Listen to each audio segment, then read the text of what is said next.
好啦，各位同學啦，咁我而家嚟緊呢會示範呢，會將一幅大嘅圖片呢切割為一啲小圖片，咁然後儲存喺表格上面嘅。咁我哋今次會利用到 Photo Impact 呢隻嘅圖像編輯軟件。咁喺個工具列上邊呢，咁你會見到有啲切割嘅工具啦。咁我哋開啟咗一幅圖之後呢，咁就可以好簡單呢，就用呢啲嘅水平切割啊，同埋呢個垂直切割呢，就做一啲嘅切割啦。咁譬如話你見到直接喺度拉動咧，咁就可以解開咗啦。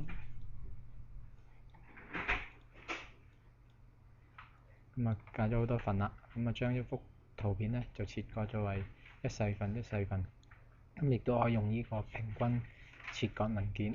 咁啊，譬如話我哋用6×6啦，咁就可以切割咗為一啲嘅細嘅圖。咁其實咧，我哋咧亦都可以喺呢啲細圖上面咧加入一啲小連結。咁譬如話好似而家我哋將呢幅細圖咧就加入一個嘅超連結啦，咁啊輸入一個網址，咁你會發覺咧呢個細圖咧就會出現咗一個嘅超連結㗎啦。咁我哋可以做一啲嘅測試啦，我哋可以輸出去為一個網頁，咁我擺喺其中一個資料夾，譬如話呢個咧叫做 testing。好啦，完成咗之後呢，我哋就嘗試利用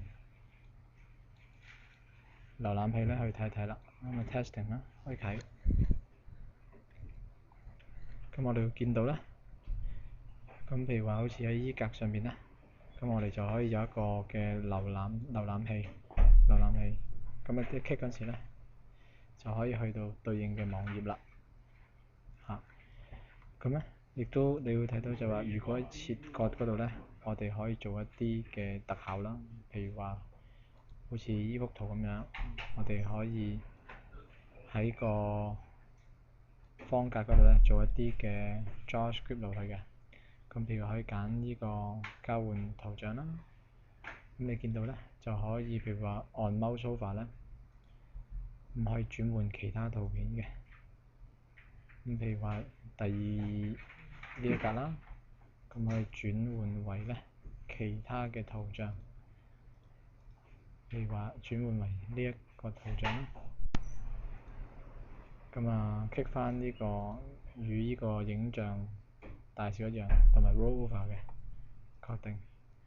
咁咧你再輸出一次，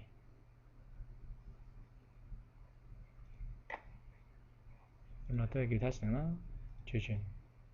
咁啊覆蓋佢啦，咁啊將所有嘢覆蓋晒佢。嗱，咁就成功㗎啦。咁我哋不過喺呢度咧，亦都要留意一樣嘢啦。嗱，如果你各位同學係用 Chrome 咧，你就會發覺到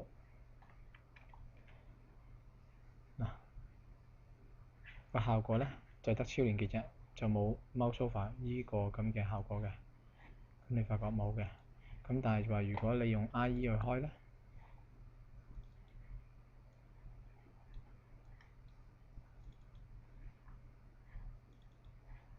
用 IE 去開咧，咁你就發覺咧就會有啲唔同啦。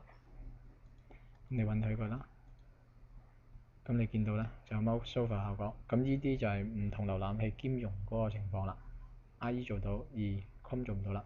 咁我介紹咁多，唔該。